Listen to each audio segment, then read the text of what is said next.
What's up, guys? Welcome to another episode of the Gouache Universe podcast. I'm that comic book artist that discusses comics, science fiction, and pop culture news, all while changing the universe, one subject at a time. Well, we're here. We're at the final recap review, X-Men 97. We're going to be getting into spoilers. So this is going to be just a recap of the entire season from episode 1 all the way up to episode 2. We're going to be talking about our, likes, dislikes, what we loved about the show, everything X-Men 97. And I'm so happy to have my special guest here in the building all at the same time. Not for the first time, for the second time. I got my main man, Teddy. How you doing, Teddy? Hey, good. I'm great. I'm happy to be here and chat about everything X-Men. Good. And of course, got my main man, Calvo. What's going on, Calvo? I know you've been kind of MIA this season, but it's good to have you. Well, you were one episode. It's good to have you back for, the recap of the entire season. So how you doing, man? How you feeling? I'm doing good, y'all. How y'all doing, man? I'm holding it down. Oh, wait. Hopefully this shirt can tell you how I'm doing. Yeah, look at that. Y'all jealous? Yeah. Hey, look, I was looking for my Apocalypse shirt, but I was like, man, why couldn't I find my Apocalypse shirt at the main time that I needed? I was like saying, okay, when I do that recap episode, I'm gonna have my Apocalypse shirt on, and I didn't know I was not gonna be able to find it. See, Anyway, well, you can't have those wild parties, man. Or you take out your shirt and start twirling around like a helicopter. I know All that's right. what it was. I woke up late one night and well, we won't tell you whose house I was over, but anyway, let's get it on. So, yeah, X-Men 97, man. Well, let me just start with the question. So, I think I'm gonna kick it off this time. I'm gonna kick it off with the first question, and the first question I want to pose is, what was your expectation level going into this reboot, and were those expectations met? And I'm gonna go ahead and kick this one off if you guys don't mind. Going into this show, I can't say I had a high, well, yeah, I can't say I had a high expectation, but I had a high level of excitement. And what I mean by that is I, just like most of the fans, most of you guys, I saw, we didn't see anything from the show except for what, they were showing at, the various Comic Cons and things like that a year before. They had shown, character designs of the different characters that were going to be in the show and things like that. So that's what got my excitement on Beast thing. But my excitement level started when they first, way back, I think it was like during 2020 when they were dropping they were doing the Disney shareholders meeting, and they were showing all the things that are coming, and they dropped that X-Men 97. In the back of my mind, I was like, X-Men 97? Wait a minute, wait, hold up. I was like Martin on this one. Hold up. Are they doing what I think they're doing? X-Men 97, because I know the original show, the series finale was in 96. So X-Men 97 has to mean only one thing. Yeah. And so when I saw the typeset, and then I saw the X-Jet fly by on the little screener or whatever that they showed, I was like, man, these fools about to do a sequel to X-Men, the animated series. And I was just so excited, man. That was just like the biggest news ever. I mean, I couldn't believe it. That was the biggest news for me that particular year. I mean, there was nothing else that trumped that particular news, that they were going to come back and do a sequel to X-Men animated series. And then more things came out where they were not only going to do a sequel, but they're going to use the original cast members from the show, the voice actors from the show. And I was like, my heart was just like, I can't take this. I can't take it. I was, sweating, and I was like, oh my goodness, they're not only going to bring the show back, but they're going to bring the original voice cast back. And that, everybody knows that voice cast was one of the major things that I loved about the original show. And just the fact that they were doing all that, and it was going to be in the same sensibilities as the original show, man, I was like excited, and I was totally, looking forward to this show. And even during my dark days, even during the days when, we all have dark days when we don't feel good, we feel bad, or, we're dealing with things in our lives, whatever it may be. But I would always have in the back of my mind, we still about to get X-Men 97, though. That was the main thing in the back of my mind. It may be bad, but we about to get X-Men 97. That's going to kind of, pull me up to that next level or whatever. But man, so I say all that to say, man, going into this show, I was heavily excited. And to say that my expectations were met is an understatement. Not only were my expectations met, but they totally succeeded what I expected. I mean, I knew it was going to be good, but I didn't know it was going to be this good. I mean, like when uh, the pre-screenings and things like that, where they let the reviewers and guests see the show before it actually comes out and everything. And when they started to come in, 2 or 3 weeks before the actual premiere of the show, and they were saying how good it was, at that point, I mean, I would just like, my expectation was like in another world. And I just couldn't wait for March 20th to come for those episodes to drop. And man, just watching this season, man, just from episode 1 all the way up to episode 10, it's just totally succeeded my expectations, and surpassed my expectations. I never dreamed in a million years that it would be this good. I mean, usually when you get a reboot or a sequel to something, a legacy project from the past, when it comes back, it's kind of like, yeah, it was good, but it didn't feel the same way as the old show, or it didn't feel the same way as the old movie or whatever project it is or whatever. But this show had me actually second guessing myself, like, I mean, a couple of more seasons, can this actually be almost better than the original? I mean, I don't want to say that so far, but if it continues on this trajectory, Teddy, you and I have talked about this throughout the entire course of the show. If this show continues on the trajectory that it is, 3 or 4 or maybe even 5 more seasons of this, then I would say, man, I won't say it's better than the original, but I would say it stood on the shoulders of the original and took it to the next level. I'll say that, because I don't want to say it's better than the original, because without the original, you won't have this, because it pulls from so much of the sensibilities of the original show. But yeah, man, that's my answer. It totally surpassed my expectations, and I'm so excited for how good it is, and I'm excited for the people who are not X-Men fans, or who are just casual MCU fans, to finally get a chance to enjoy what I've enjoyed and what you and I, all of you guys, have enjoyed in our childhood and watching and growing up watching the X-Men animated series. And we now get the people who are casual fans to find like, oh, so this is what the X-Men is like. It's not like those movies that we saw. This is the relationship between Cable and Jean Grey. I didn't even know that. This is the relationship between, this Cyclops is actually a badass man.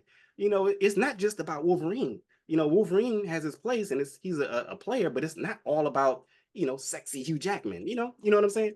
So I'm so excited for those people to actually see the actual richness of the X-Men. And this show is just totally just surpassing my expectations. So I'm gonna drop it off to you, Calvin. What was your expectations going into the show? And did it meet your expectations, or did it fall short? Or what are your thoughts on it? When I first heard about it, and fans like us and those who are listening, watching, when they always say, "Hey, let's reboot it," let's get the game back together, and it never happened for a long time. So, and then you start getting clickbait, sites and stuff like that. X-Men animated series, which one's better? Batman animated series or X-Men? This so and so and this, and they give you this long article with a whole bunch of ads, and never got to the point. Then so finally, when Guash, you told me, you up on game on stuff, you said, "Hey, look, they're gonna reboot." I was like, "Nah, they've been saying that." And then actually, boom, there it was. And who was the producer? I've got his name just that quick. Larry Houston. Houston said, "Hey, it's gonna happen, man. I've been in talks and stuff like that. It's gonna go through." And once I saw the Almighty, excuse me, not the Almighty, but the almost Almighty Kevin Feige said it's being greenlit, I knew it was over then, baby. Yeah, KF get a hold to it. It's a done deal. You can cash your check, and everything. But yeah, I'm glad to see it come to fruition. They started working on it. Then I saw the trailer. I said, man, it's here. It's actually going to happen. And again, I was still skeptical because I was like, are they going to get it right? Are they going to be too, you know what I mean, too political in the sense of not good, you know, as far as the action adventure and stuff like that? I was worried about that. They'll be too heavy on the politics. As people say woke, but I think woke is a good thing if you do it right. You know what I mean? I think woke is a good thing if you do it right. But I was very happy. Animation was good, story was good. People say the voice acting was off on, but I think the voice acting was on point.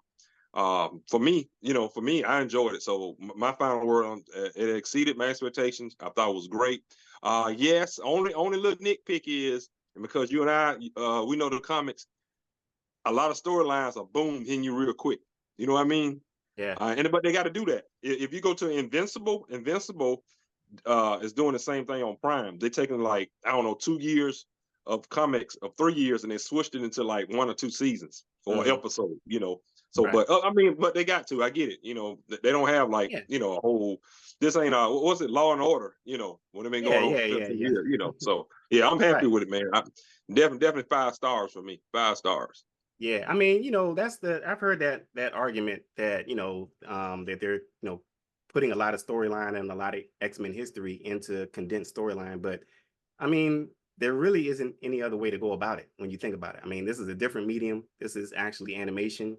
The comics is long form. You have that time to kind of like draw out the story.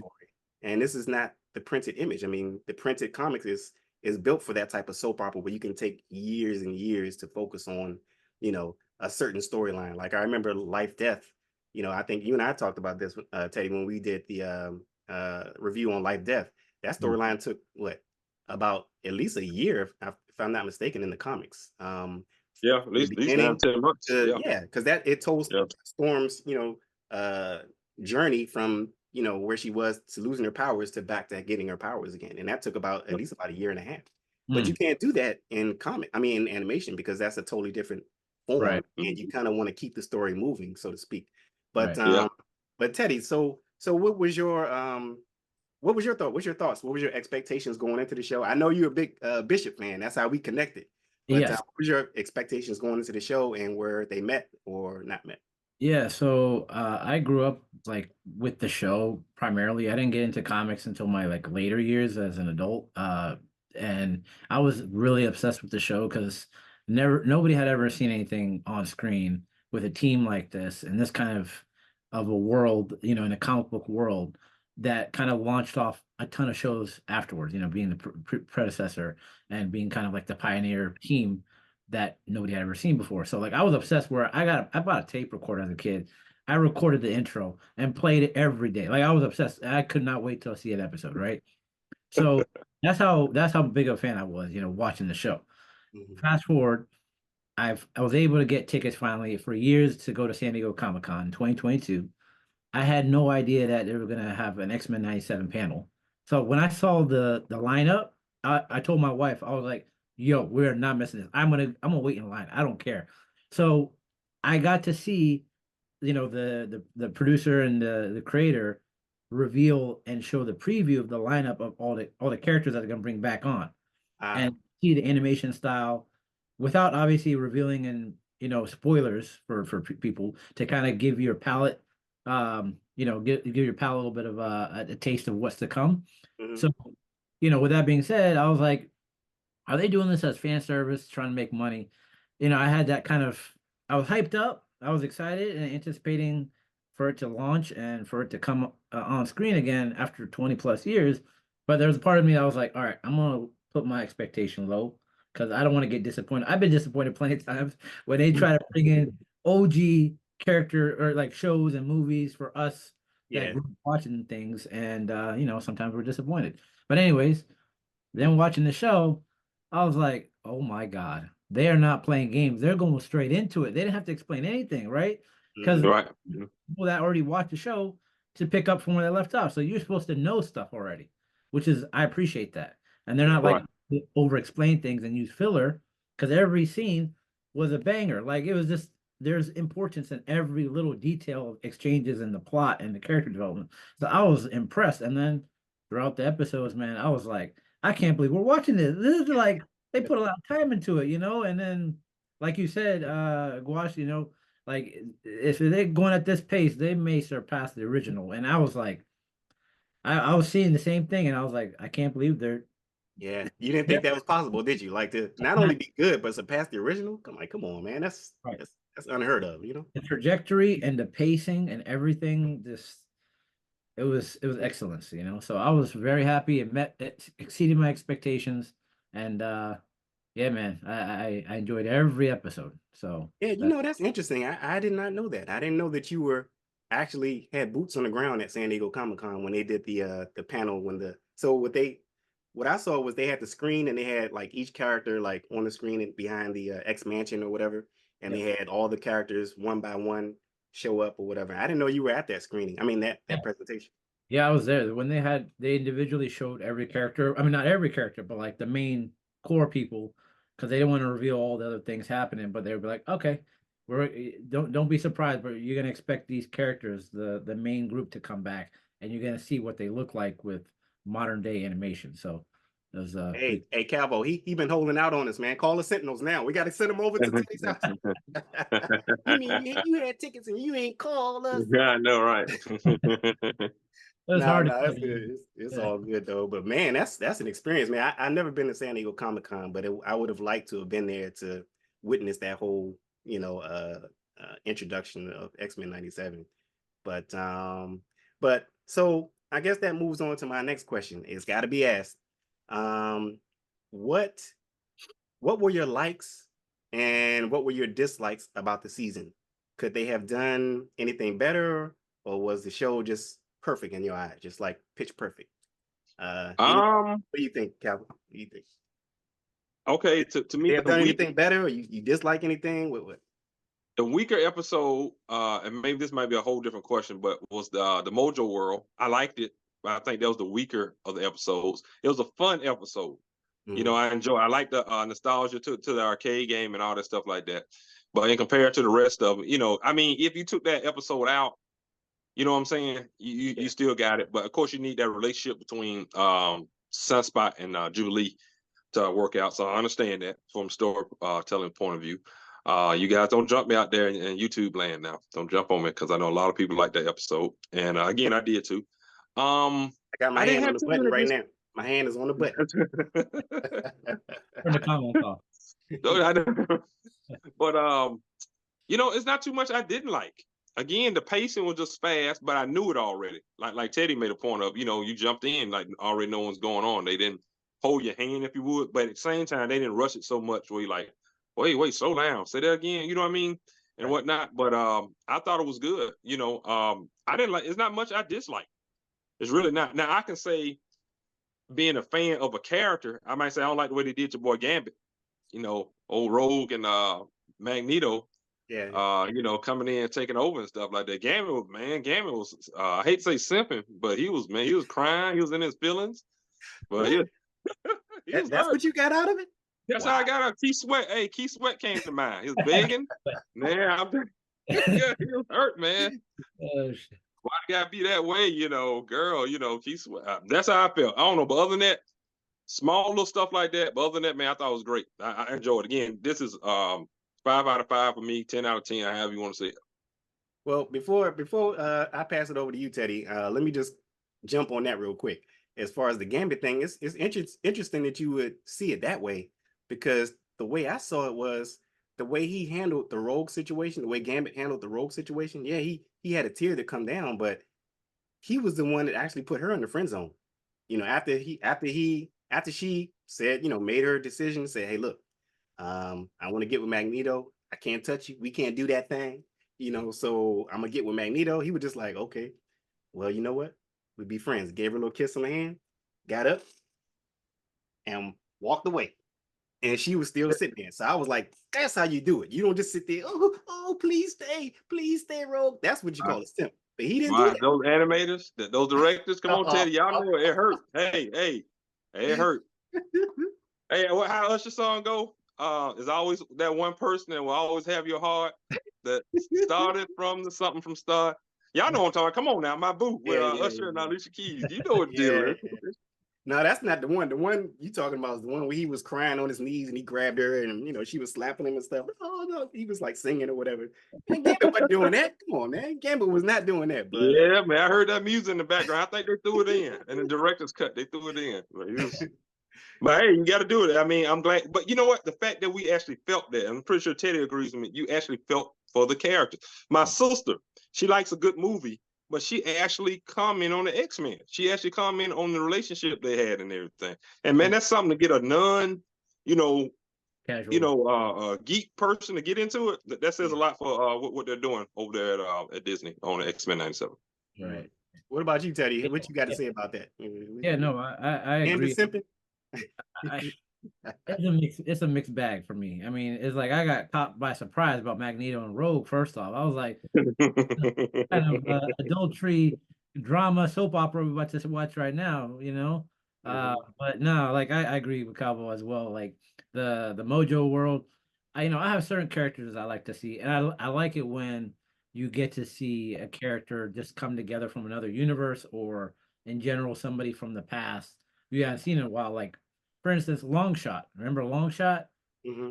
The good looking model dude that was in Mojo World and kind of like one of the dudes that you could rely on to help you out and stuff like that. We didn't get to see him, so I wish I got to see him and see other characters as well, kind of crossover. But in terms of character animation, I would say everything was sharp, it was solid. um there's a small nitpicks that I had, about like how Magneto and Professor Xavier's lips were, the coloring and all that stuff. That's small little things. And Right, then right. and then my boy Bishop, his locks got cut off, and I was like, I the ball too later, but I'm like, come on, man. Hey, that's the OG, man. Well, you at least explain. You got to speed right now. Come on, man. Like, Yeah. and then Morph, obviously in the comics you got another version of Morph, but like the Morph version that we knew, they didn't explain why he looked that way. Like certain things that they could have maybe gently been like, hey, maybe his genes evolved or something, and now he's looking that Right. way. Right. Right, right. Beyond that, everything voice acting was solid, even though they couldn't bring everybody back. But yeah, like you said, Cal, 5 out of 5 for me as well. Well, for me, I gotta say, the things that I didn't like was first of all, the show was perfection.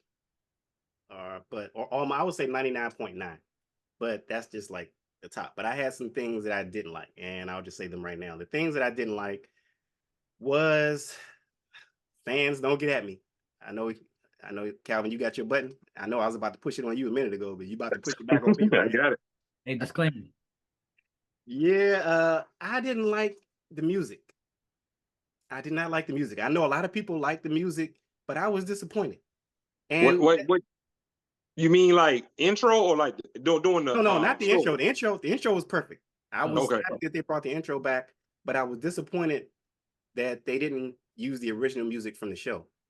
And my I feel yeah. disappointment only intensified when they actually used Cable's theme, but they didn't use anybody else's theme from the show, the original show. They used Cable's theme from the original show. So I was like, oh, wait a minute. So they're using Cable's theme. Remember the episode where Cable dropped the EMP to save Cyclops and the other X-Men from the Prime Sentinel? Right. Yeah. And his introduction, where they did the close-up of his metal arm and everything, and they dropped his classic theme from the original show. And I was like, oh, wait a minute, they're using the music. So that means they can use the music, but they're choosing not to. I thought it was some type of legal thing where they could only use the intro music, but they couldn't use the thematic music. Because if you notice, the original show, each character had their own music. Wolverine had his theme. Rogue had her theme. Storm had her own theme. Jean Grey had her own theme with the Phoenix and everything. Apocalypse had his own theme. Every character had their own theme. Gambit had her theme. It was like that was one of the things that I liked about the original show, those little attentions to detail. And that was one of the things that I was really disappointed in here. I didn't like the fact that it just aggravated me every episode that they chose not to use the character's theme. Like when Rogue was having her moment and she was tearing through all the tanks and everything on her rampage after Gambit and everything.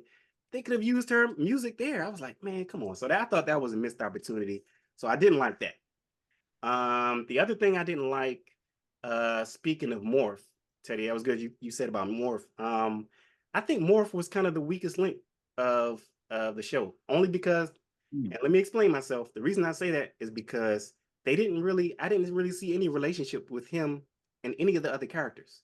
You know, you can see the relationships between all the other characters, their character Okay. dynamics, and how they bounce off each other, and the relationships and everything. I couldn't really see that with Morph because I mean it's just like he was used for to be a class clown, to make jokes. Comic relief. And to do shock value. I mean, I liked all the characters he morphed into. That was like, oh wow, that's Juggernaut, or that's Psylocke, or Mhm. that's Spiral. All these characters, that's great. But I never got a sense of who he is outside of telling jokes all the time, and I couldn't really see his relationship with anybody on the roster. I mean, if I'm not mistaken, I don't think he even interacted truly with anybody on a serious level, any of the other X-Men on a serious level. It was all just jokes and jokes and more jokes. So that was kind of disappointing. And I'm hoping in season 2, maybe they delve into who he is, further. I want to know more about this character since he was invented for the actual TV show. Yeah. So you wanted to add something, Teddy? Yeah, no. Just to add on what you were saying, Morph in the 96, in the 90s, right?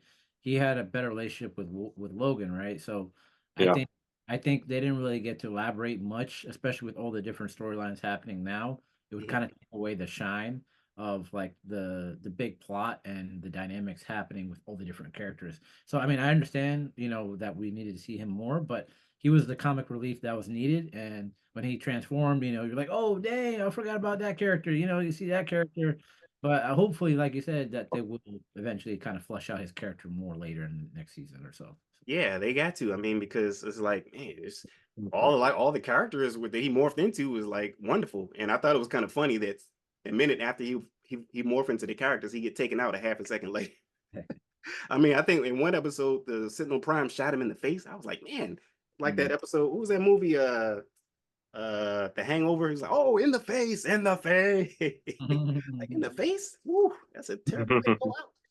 But so yeah, that's what I was disappointed with. Just the music and just morphs. I wanted them to do more with morph and things like that. Um, but so I guess that leads into my next character. Like, what was your opinion of the returning voice cast? And was there any cast performances or character arcs that stood out to you that you gravitated more to, that you could relate to, or that stood out to you more than others? I'll let you. I let's see. For his overall arc, Gambit, then probably Magneto, and yeah, I'll just say Gambit and Magneto, because Gambit went out. They gave him a chance to be the excuse me, the butt kicker that we know he in love from the comics. I'm talking about when Jim Lee and Chris Claremont was writing him. The one that jumped Wolverine in the danger room and said, "Bang, you're dead." And then told the War Scroll, who was acting like Wolverine, like I told the real Wolverine, "Bang, you're dead." This one gave Wolverine a run for his money. You know what I'm saying? Was kicking his butt. When he came in and all the mutants thought they were going to die, the Morlocks, I forgot what episode, when it was on Genosha, and it was actually Gambit crashing in, riding like a surfboard, kicking Yeah. butt. Man, that was so cool, man. That's like classic X-Men type stuff. Yeah. And then of course we know what happened. Spoiler alert, what happened to Gambit and what he did to save everybody. And stuff like that. So I thought he was awesome. Magneto, because he did become good. He tried. He said, "I tried your way, Charles." And it didn't work. He got mad. That was how she wrote. And he went back to his ways. That helmet on. It's all over, man. But how many times we seen somebody like a good guy try to, a bad guy, a villain goes good. Then as soon as something happens, he go right back on that track, Uh-huh. Yep. And Well, I I say, I tried. tried. I Yeah, I tried. tried, So Who would y'all want me to do? I tried. I tried, So you can't say you didn't. So Yeah. oh well. I gotta say, for me, you know what? You guys know that old Gouache had his words with Rogue. He left that fiery address that was heard all the way around the world. But if I gotta go with the arc that stood out the most, I would have to say Rogue's arc.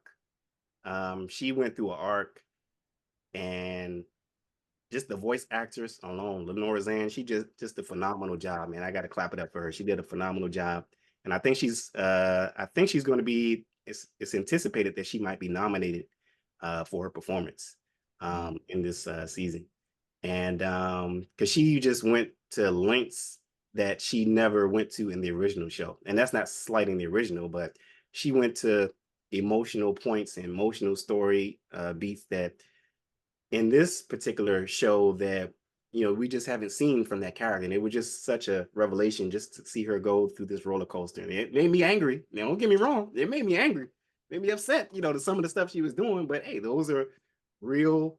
That happens. I mean, people go on these little emotional roller coasters, and they, unpredictable things. And I think for her arc, that she actually had a resolution at the end, and coming to terms with Gambit's death and everything, and actually being able to embracing it. And I was like, my moment was at the end when she let all of her everything that she wanted to put out, everything that was building up with Gambit and losing Gambit and everything that she was going through, she let it all out on Bastion at the end. And when she did that thunderclap, woo, that was enough for me right there. She did that thunderclap. I was like, oh, look, everything is forgiven, Rogue. I forgive everything you said. You can have your way. Do whatever you want to say. And you know what we used to say, Calvin? Have your way. Have your way.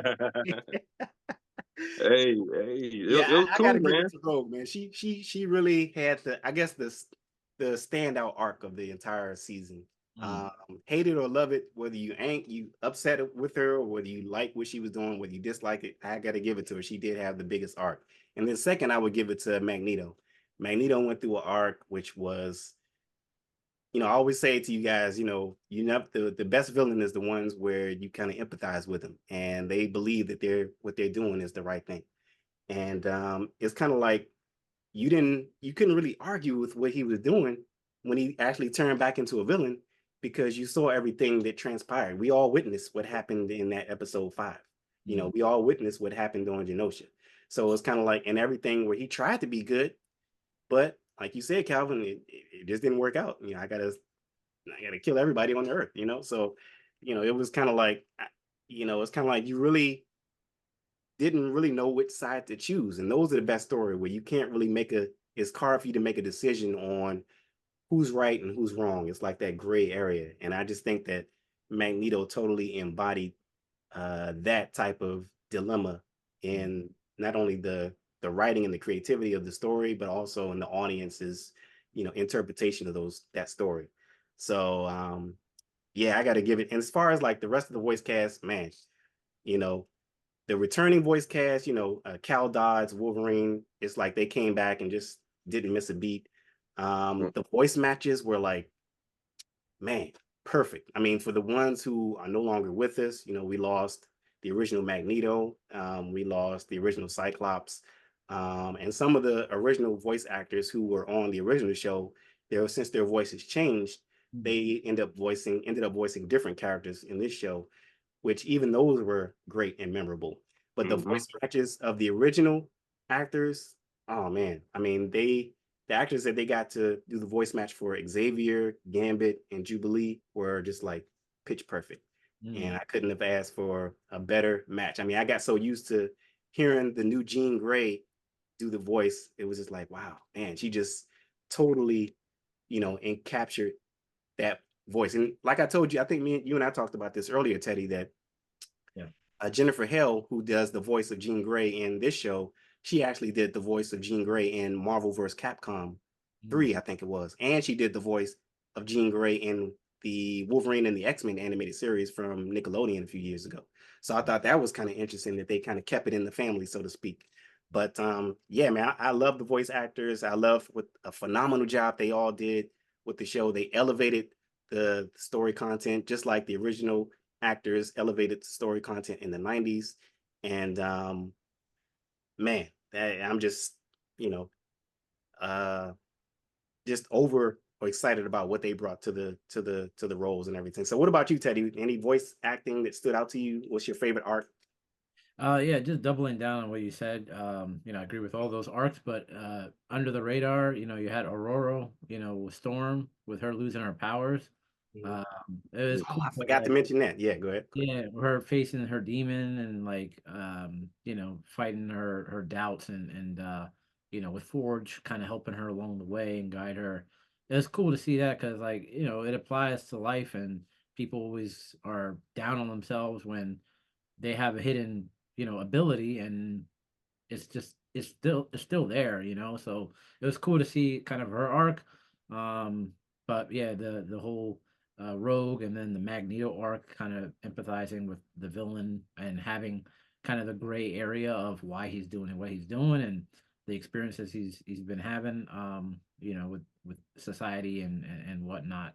It was cool to see him turn around and have a 180 and all that.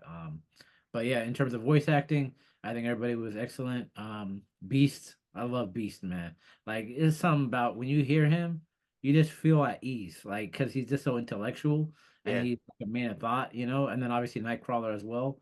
That voice of reason is necessary for all the Mhm. different predicaments that they're in.